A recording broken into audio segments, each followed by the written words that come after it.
Good morning, everyone. Climate change is not an equal disaster. It hurts the people poor the most, even though the rich caused it the most. As a proposition, we believe that rich countries should do more to fight climate change than poor countries.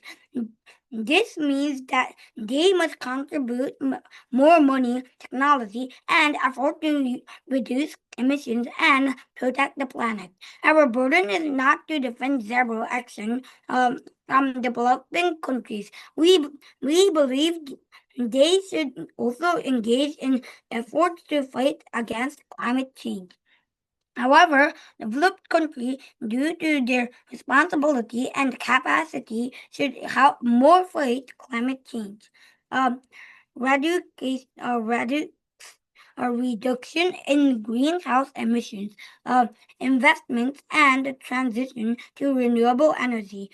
If we look at EU European Green Deal, aims for net zero emissions by 2050 as for the USA investments via the Inflation Reduction um, Reduction Act are to accelerate the clean energy transition. The majority of the emissions in developing countries have been due to outsourcing of companies from developed world, such as Nike factories in Bangladesh. We believe that if developed countries were to fight against climate change, this also includes the company aboard. Examples for policies are enforcement of supplies, chain transparency, and sustainability law, like the EU's corporate sustainability due to diligence directive. So do more. We mean rich countries should take stronger emissions cuts, invest more in renewable energy, and fund adaptation projects in poorer nations. My first argument is about historical responsibility. Developed countries are the most responsible for climate change, and therefore they have the highest duty to engage in methods to help fight against it. China and the United States are currently the largest emitters of greenhouse gases, while the US and EU have industrialized early, and United States and the European Union have the highest cumulative historical emissions. The reason why this matter is because fighting climate change can take a big toll on the quality of life and economy in the short term.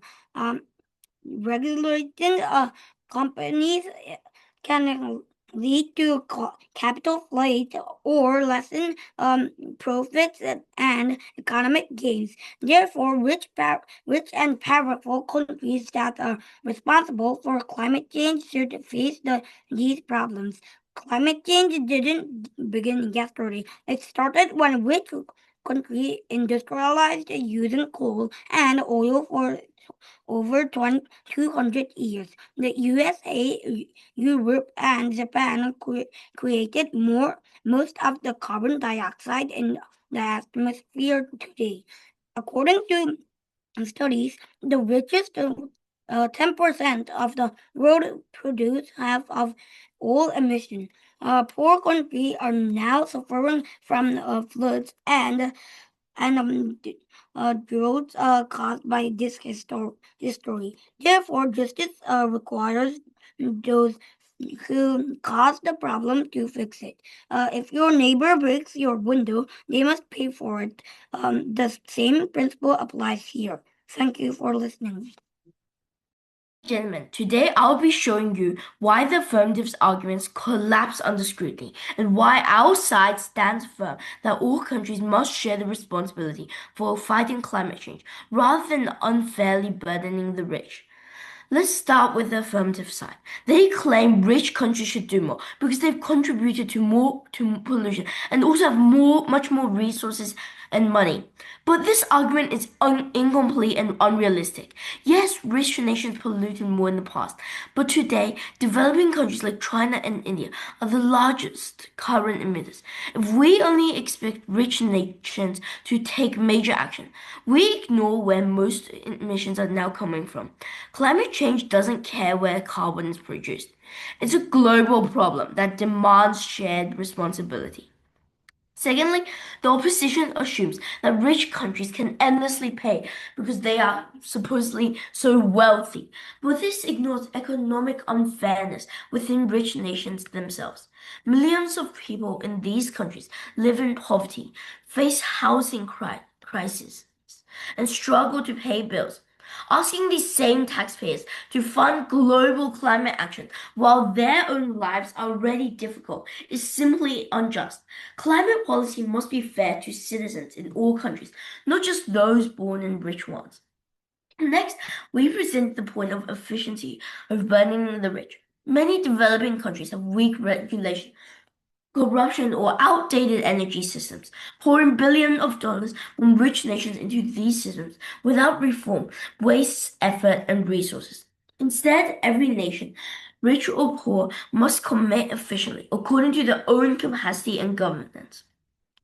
Weighing this debate, the opposition's model is moral but impractical. Ours is realistic and fair. Their world divides nations into guilty and innocent. Our world unites them to act together. For these reasons, fairness, efficiency, and global cooperation, the negative side clearly wins this debate. Thank you.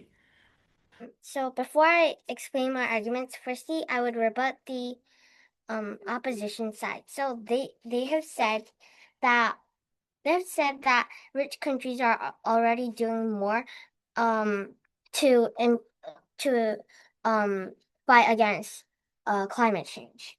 However, we say that current efforts are still far below what's needed. And secondly, the UN's own reports show that rich countries' climate finance promises have not been met. So, and secondly, note that we are not standing for no commitment from the developing world. We stand for a commitment within their capacities, which are lesser than those of developed countries, and they can still regulate companies, but significantly less. That means their efforts will still matter and contribute. So, it will actually strengthen responsibility for for countries. So my first argument is about that rich countries have the technology. Oh, my first argument is about that we have greater capacity to act. Rich countries have the technology, money, and stable governments to lead the fight. They can build solar farms, develop green transportation, and invent carbon capture systems. Poor countries, however, are still struggling to provide food, education, and healthcare. Rich nations have a greater capacity to fight against climate change. Since the majority of emissions come from these countries, if they reduce emissions, this will lead to significant improvement in overall climate change. Furthermore, they have the ability to innovate and invest in green technology. Their economies are very strong. That is why, even if they regulate companies, it is unlikely that it would lead to capital flight. Even if they regulate companies, it is unlikely that it would lead to capital flight, and their economies are able to withstand short-term losses without it impacting their citizens significantly. Developing countries, on the other hand, lack the capacity to fight climate change, even if they were to regulate companies, which would not lead to a large change without the effort of a big emitters, such as the US and the EU. They do not have enough money to invest in green energy, and to do that, they would need to reduce investments and spending in other sectors. Developing countries may suffer if they invest too much in combating climate change. Developing countries need to focus on their economy primarily. If they try to regulate companies too much, that would lead to capital flight or overall fewer investments, which would reduce jobs and economic growth. If they invest in green tech, government will have less money for other sectors. Expecting them to act equally is unfair. It would force them to choose between survival and the environment. Rich countries can act without risking their people's basic needs, so they should shoulder more. So they said that it's developing countries' job to stop companies from rich countries. However, we believe it's rich countries' moral responsibility to stop their own people and companies for exploiting poor countries, especially when they are benefiting from corporate tax paid by such companies. So, thank you. Ladies and gentlemen, the motion claims that rich countries should do more than poor countries to fight climate change. We strongly oppose this. Climate change is a global problem that requires a shared solution, not a division based solely on wealth. Many developed countries today are major contributors to global emissions, and some have far larger populations than rich countries, meaning global cooperation is essential. Assigning disproportionate responsibilities to rich nations is unfair and impractical, as it ignores the growing role of developing nations and the need for all countries to act according to the current emissions and capacity. Climate change must be a collective effort, not a one-sided burden. Before I get to my arguments, I would like to say some rebuttal for the opposition. They think that rich countries just have a responsibility because they have a good GDP and money. How is this fair for rich countries? Developing countries also commit mass amounts of climate change and pollution, often more than developed ones. We cannot mark down a high achiever just because they are doing better than others. Additionally, China and the US aren't the only developed rich countries. As I will state later, climate change is a shared challenge, and the solutions must reflect the realities of each country's emissions, resources, and potential for impact, not simply its GDP or historical wealth. Also, the China and the US already are massive contributors for supporting climate change and trying to fix it. They also talk about capacities, but we say that it's more about impacts and fairness. Why is this true? Well, the country shouldn't do something because they can, but because they should, because they had an impact, because they have to, because they did something to result in that. That's my first argument. Efficiency over burdening the rich. Ladies and gentlemen, the central goal of climate action is not assigning moral blame, but maximizing the reduction of climate harm. While rich countries have the resources and technology to contribute, forcing them to do more than what is strategically effective is not only unfair, but can also be inefficient. The world faces limited resources, and deploying those resources where they achieve the greatest impact is far more important than focusing exclusively on wealth or historical emissions. Why is this true? Well, developed countries are unlikely to provide help to specific areas or countries on the affirmative side. Therefore, these developing countries aren't able to receive or deploy necessary help or resources because other more developed countries are somehow more important for climate change solutions. See, when developing countries receive this kind of support from their government to solve climate change, a lot of it is mostly to help them, ensuring climate change is minimized for people that may not have the resources to recover. Consider the real-world impacts of investments in developing countries. Supporting renewable energy, building flood defenses, or improving drought-resistant agriculture in nations like Bangladesh, Kenya, or Nepal can save millions of lives and prevent catastrophic economic losses at a fraction of the cost it would take to achieve similar improvements in already energy-efficient, low-emission nations. For example, constructing seawalls in a flood-prone delta region may protect entire communities and farmlands, preventing displacement and long-term economic collapse. Meanwhile, marginal emission reductions in rich countries often yield comparatively tiny global benefits. The implication is clear. Rich climate action must be guided by effectiveness, not simply by the size of a country's GDP. Forcing rich countries to shoulder more than their fair share can divert attention and resources away from interventions that actually save lives and reduce global emissions. The most morally and practically responsible approach is to invest where returns in human, environment, and economic terms are highest. We should not make choices based on past decisions or things like money. The importance of matter and situational values are key, and we need to make sure that we don't overlook the people that are impacted.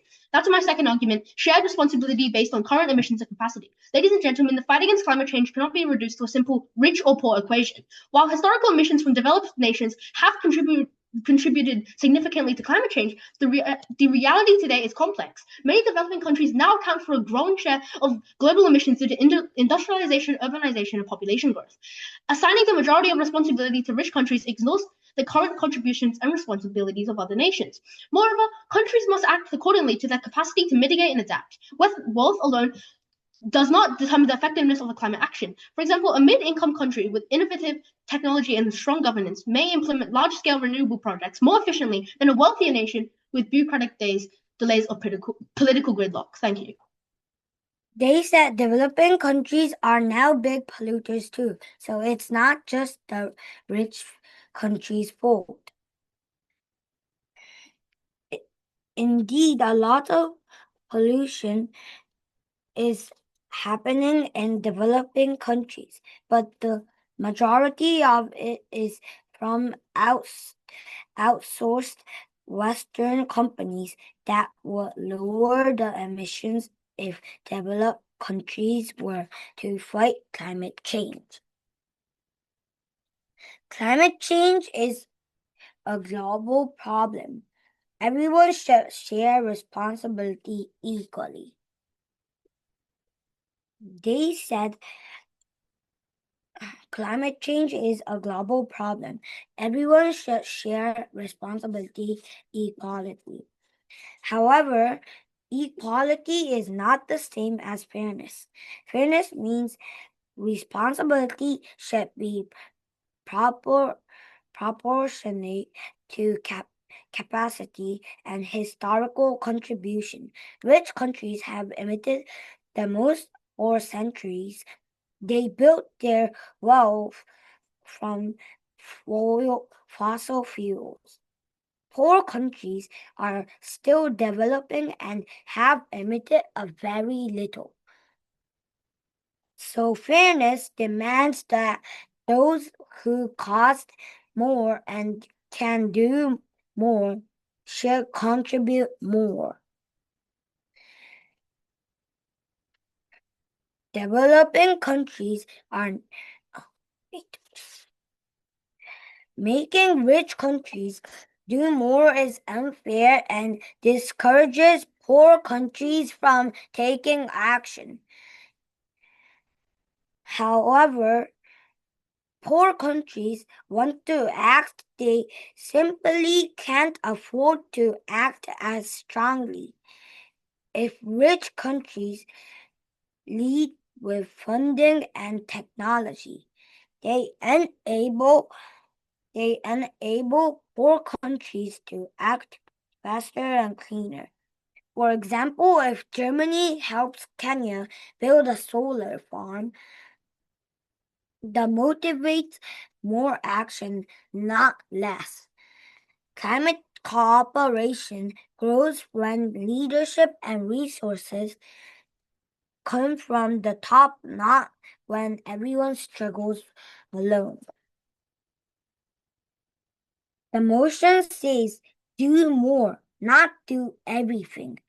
Poor countries should act too, but rich ones must do more.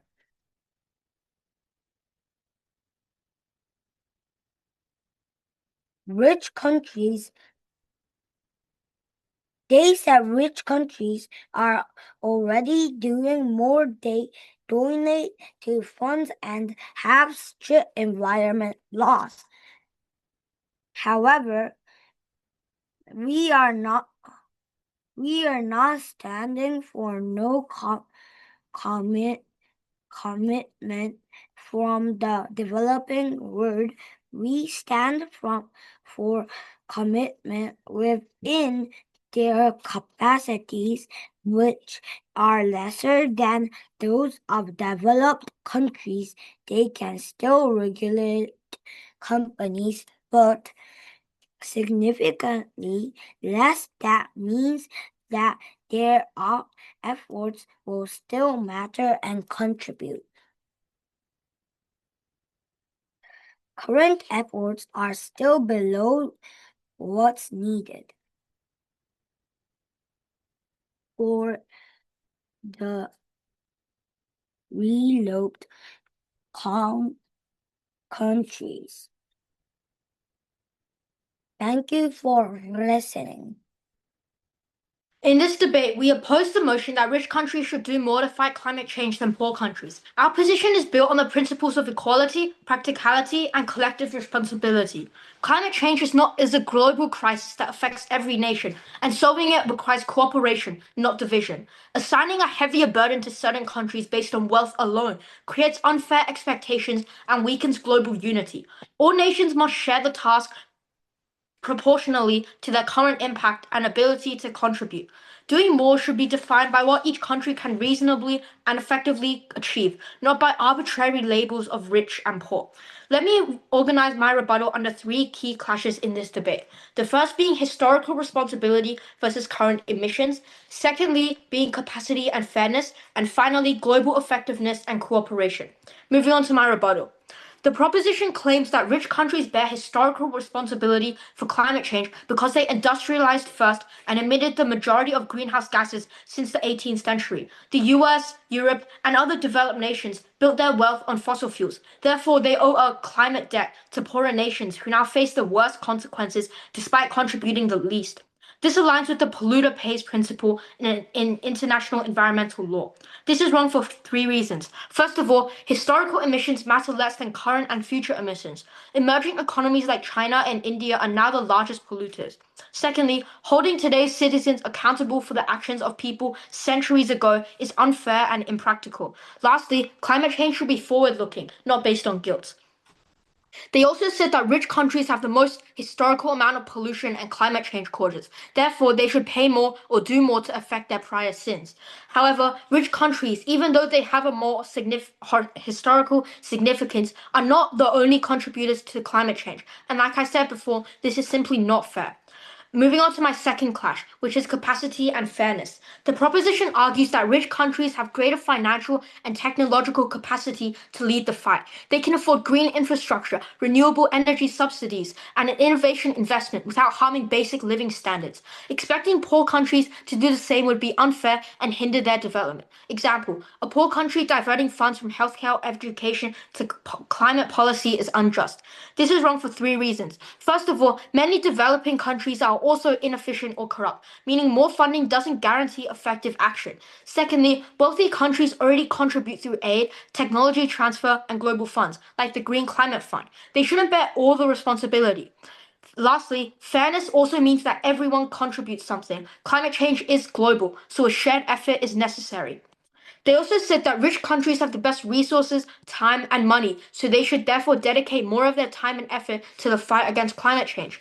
This is wrong for two reasons. First of all, climate change is everyone's problem, so dumping all the load on certain countries is simply not fair. Secondly, many countries that are poor are the countries that produce the most toxic waste, such as Bangladesh, Pakistan, and Indonesia, so they should be the ones that also hold up most of the responsibility. Moving on to my final clash, global effectiveness and cooperation. The proposition suggests that having rich countries take the lead is the most effective strategy globally. The emissions reductions, tech innovations, for example, carbon capture, electric vehicles, and policy models can set global standards. Once costs drop through the innovation, developing nations can adopt green tech more easily. Leadership from the rich world can also pressure laggards to follow. This is wrong for three reasons. First of all, climate change cannot be solved if poor or emerging countries where emissions are rapidly rising do not also act. Secondly, over-reliance on rich countries breeds dependency and weakens global cooperation. Lastly, true effectiveness requires collective action. A global problem needs a global solution, not just leadership from one group. In conclusion, this debate is not about whether all nations should act. They should. It is about responsibility that reflects the realities of today, not the divisions of the past. Climate change cannot be solved by a few wealthy nations acting alone. It requires every country to share the effort and the accountability. For these reasons, the opposition stands firm. Rich countries should not be expected to do more than poor countries in the fight against climate change. For the reasons above, I'm so proud to oppose. Thank you. Gentlemen, today I'll be showing you why the affirmative's arguments collapse under scrutiny and why our side stands firm that all countries must share the responsibility for fighting climate change rather than unfairly burdening the rich. Let's start with the affirmative side. They claim rich countries should do more because they've contributed to pollution and also have much more resources and money. But this argument is incomplete and unrealistic. Yes, rich nations polluted more in the past, but today, developing countries like China and India are the largest current emitters. If we only expect rich nations to take major action, we ignore where most emissions are now coming from. Climate change doesn't care where carbon is produced. It's a global problem that demands shared responsibility. Secondly, the opposition assumes that rich countries can endlessly pay because they are supposedly so wealthy. But this ignores economic unfairness within rich nations themselves. Millions of people in these countries live in poverty, face housing crises, and struggle to pay bills. Asking these same taxpayers to fund global climate action while their own lives are already difficult is simply unjust. Climate policy must be fair to citizens in all countries, not just those born in rich ones. Next, we present the point of efficiency of burdening the rich. Many developing countries have weak regulation, corruption, or outdated energy systems, pouring billions of dollars from rich nations into these systems without reform wastes effort and resources. Instead, every nation, rich or poor, must commit efficiently according to their own capacity and governance. Weighing this debate, the opposition's model is moral but impractical. Ours is realistic and fair. Their world divides nations into guilty and innocent. Our world unites them to act together. For these reasons, fairness, efficiency, and global cooperation, the negative side clearly wins this debate. Thank you. In their speech, they kept saying that developing countries are also polluters now. But note that saying that climate change is everyone's problem doesn't increase developed countries' capacity to reduce emissions. We believe that if developed countries were to fight against climate change, this also includes their companies abroad. Examples of policies are enforcement of supply chain transparency and sustainability laws like the EU's Corporate Sustainability Due Diligence Directive. The majority of emissions in developing countries happen due to outsourcing of companies from the developed world, such as the Nike factories in Bangladesh. And they repeatedly saying that developing so in the note that the motion says rich countries will do more, not to do everything. So meaning that poor countries will try to do it, and rich countries support that. So the opposition argument is correct. And so, and the opposition's argument, weren't fair. It was just equal. And, equal is not fair because poor countries have less resource than rich countries, so they have more impact for their citizens.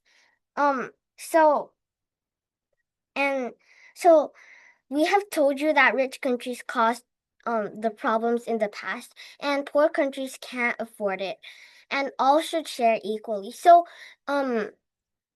thinking about the impact on both poor countries and rich countries, we believe that we won this debate. Thank you.